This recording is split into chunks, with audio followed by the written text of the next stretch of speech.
Okay নিম পুলিখিনি যিখিনি ডাঙৰ হৈছে যাৰ ফটো তোমালোকে অলৰেডি পঠাইছা এই সকলোৱে ইয়াত নাম আছে মোবাইলত দি থলে ৰেকৰ্ড হৈ থাকে গম পাইছা নহয় তোমালোকে যোনে যোনে দিছিলা ছাৰলৈ ফটো তাৰ নাম ইয়াত আছে এতিয়া এই ইয়াৰ ভিতৰতে লাকি তিনিজন ওলাব সেই লাকি তিনিজনৰ ভিতৰতে ছাৰে তোমালোকক এটা এটা গিফ্ট দিব ছাৰে কৈছিলে না 6 জুন তাৰিখে যে মই তোমালোকক প্ৰাইজ দিম সি কৈছিলে নে নাই কিন্তু সকলোকেতো দিব নোৱাৰে সম্ভৱ জানো নহয় এতিয়া তোমালোকক যি লাকি আছে সিয়ে আৰু এটা এটা বটল ঠিক আছে সেইকাৰণে মই ছাৰক দুআষাৰ ক'বলৈ এই বিষয়ে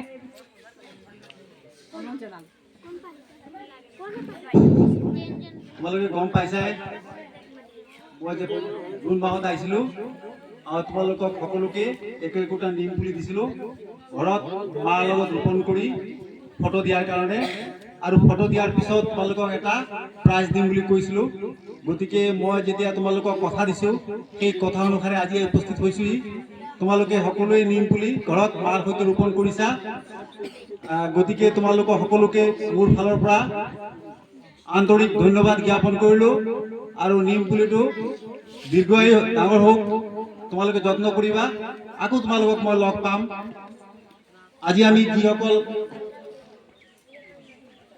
ছাত্ৰ ছাত্ৰীয়ে নিম পুলি নিজৰ মাৰ সৈতে ৰোপণ কৰি ফটো প্ৰেৰণ কৰিছিল তেওঁলোকৰ মাজৰ পৰা আমি লটাৰীৰ মাধ্যমে 3 জনক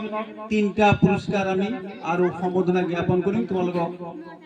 আৰু এই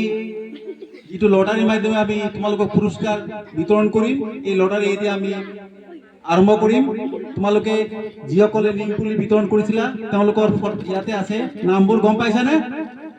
এতিয়া আমি ইয়াৰ কাৰ্যসূচী আৰম্ভ কৰিম থ্যাংক ইউ তোমাৰ নাম কোৱাচোন ধুনীয়াকৈ মোৰ নাম মিছ সুহিনা এতিয়া আমাৰ সুহিনা বেগমে এটা টিকেট ওলাব অলপ লাৰি লোৱা ৰুহিনা জোনালী হালুৱা কোন আছে ইয়াতে আহা তবে এটা হাত তালি দিয়া বহা তুমি আহা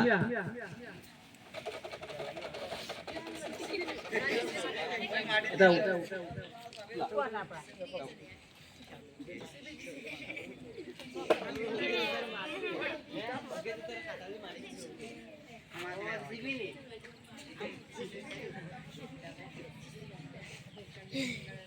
এতিয়া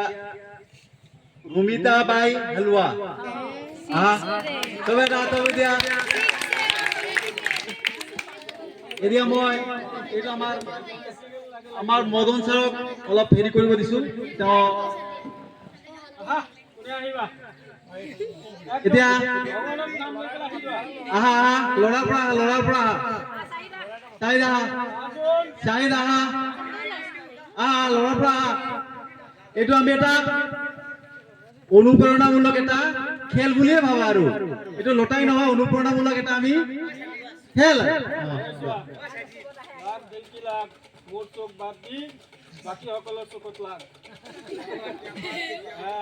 উঠাই দিয়া উঠাও এটা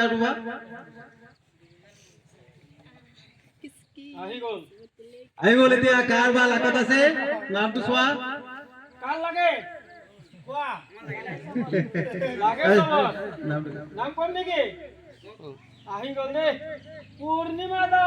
পূৰ্ণিমা দাস কোন আছে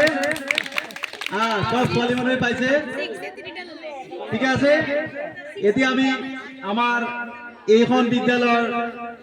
প্ৰধান শিক্ষয়িত্ৰীয়ে বাইদেউ তেওঁক আমি এটা প্ৰাইজ এটা ফুলাম তোমালোকৰ নাম তিনিটা আৰু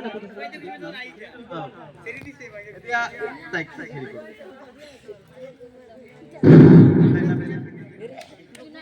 ৰুহিনাক এতিয়া সম্বোধনা জ্ঞাপন কৰিছে আৰু এটা বুটল জোনালী হালুৱাক আৰু এটা বুটল লোৱা পানীৰ বুটল হে ঠিক আছে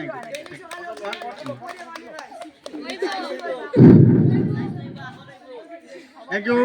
এতিয়া তুমি আহা ৰুমিতা বাই হালুৱাক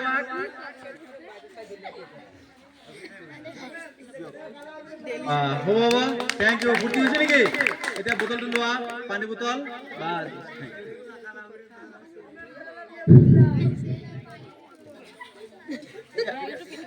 নেক্সট পূৰ্ণিমা দাস আৰে দিও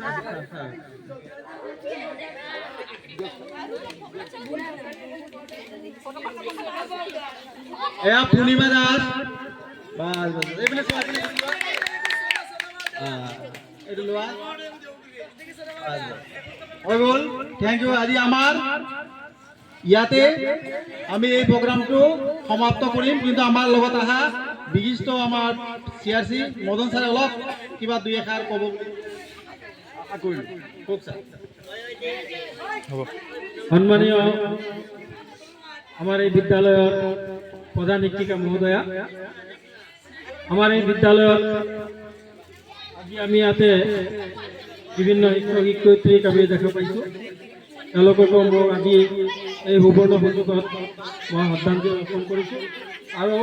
লগতে আমাৰ জয়ন্ত চৌধুৰী ছাৰ যিজন বৰ্তমানে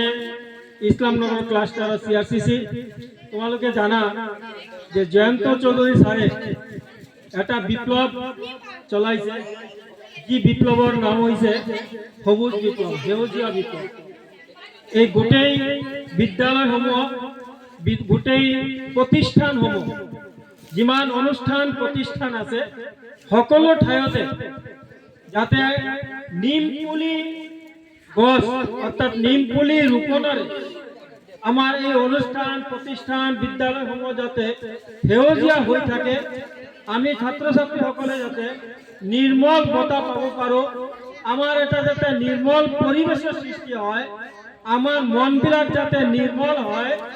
আৰু এই নিম পুলিৰ যিটো ঔষধি বতাহ নিম পুলি হ'ল এটা ঔষধি গছ যি গছৰে আমি আগৰ পৰাই মুনি ঋষিসকলে আগৰ পৰাই বিভিন্ন চিকিৎসা পদ্ধতিত তেওঁলোকে প্ৰয়োগ কৰি আহিছে বৰ্তমানে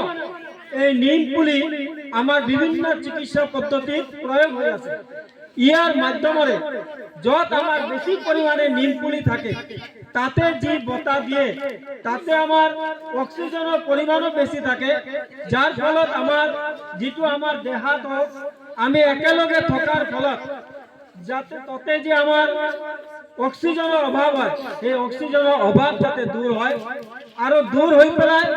আমি যাতে অতি সুন্দৰভাৱে নিৰ্মল পৰিৱেশে নিৰ্মলভাৱে সুন্দৰ মনেৰে আমি পঢ়া শুনা কৰিব পাৰোঁ তাৰ যি পৰিৱেশটো গঢ় দিয়াৰ কাৰণে আমাৰ জয়ন্ত চৌধুৰী ছাৰে এটা বিপ্লৱ চলাইছে যি হ'ল আমাৰ নিম পুলি গছ ৰোপণ বিপ্লৱ আৰ এই বিপ্লবখন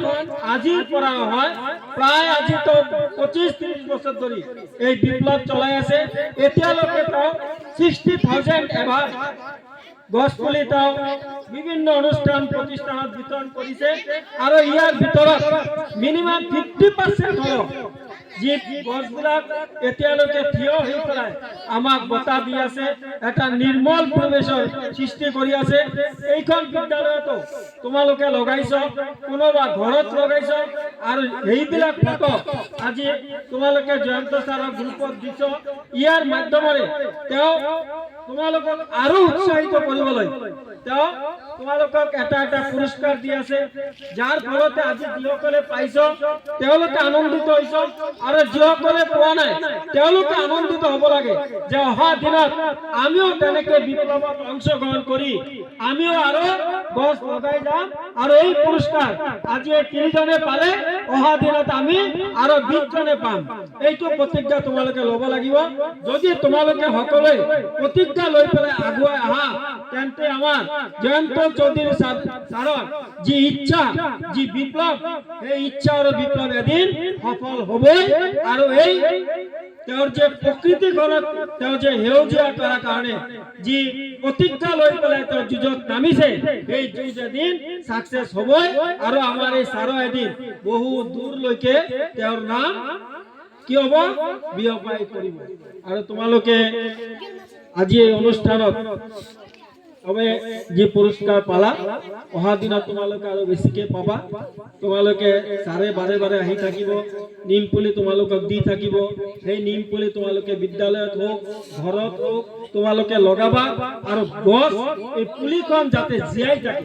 এইখন যাতে ডাঙৰ হয় সেইকাৰণে তাক যেনেধৰণে যতন কৰিব লাগে সেই যতনো কিন্তু তোমালোকে কৰিবা কাৰণ এটা গছ পুলি এটা ৰোপণ কৰিলো কিন্তু আমি যতন নকৰিলো আমি যদি আমাৰ দেহাখন যদি আছে এই দেহাখনক আমি যতন কৰোনে নাই আমি কি কৰো আমি ঘৰত যাওঁ গা ধো কিবা কিবি ক্ৰীম লগাওনে নাই আমাৰ এই চামড়াৰ স্কিনখন ধুনিয়া কৰে ৰাখাৰ কাৰণে আমি ব্যবস্থা লওনে নাই ঠিক তেনেধৰণে এটা গছ পুলি যদি আমি জীয়াব পাৰো তাৰ কাৰণে আমি যতন কৰিব লাগিব কাৰণ যতন কৰিলেহে আমি ৰতন পাম আৰু তাৰ কাৰণে তাক কি কৰিব লাগিব সময়মতে পানী দিব লাগিব কেতিয়াবা আমাৰ গোবৰ সাৰ দিব লাগিব এইবিলাক যদি তোমালোকে দিয়া গছখন এদিন তোমাৰ ঘৰতো এইখন এটা ঔষধি গছ হিচাপে তোমালোকক বহুতো কিবা হেল্প কৰি থাকিব সহায় কৰি থাকিব তাৰ কাৰণে তোমালোকে এইখন মনোবৃত্তি ছাৰে যেনেকে মনোবৃত্তি লৈ পেলাই আজি সমাজ সেৱামূলক কাম কৰি আছে তোমালোকে তেনেকে মনোবৃত্তি লৈ পেলাই সমাজ সেৱা কামৰ কাৰণে প্ৰবৃত্ত হ'ব লাগিব তেতিয়াই চাবা যে আমাৰ এই নিজৰ ঘৰখনৰ পৰা আৰম্ভ কৰি বিদ্যালয়খনৰ পৰা আৰম্ভ কৰি আমাৰ সকলো পৰিৱেশ এদিন অতি ধুনীয়া হৈ পৰিব তাৰ কাৰণে আশা ৰাখিছো যে অহা দিনতো তোমালোকে আমাৰ ছাৰৰ লগত তেনেদৰে সহায় সহযোগিতা কৰিবা বুলি আশা ৰাখি তোমালোকৰ সকলোকে মৰমৰ পৰা আন্তৰিক শুভেচ্ছা জনাই পেলাই আৰু শিক্ষকসকলক পুনৰ নমস্কাৰ জনাই পেলাই মোৰ বক্তব্য ইয়াতে সামৰণি মাৰিছো।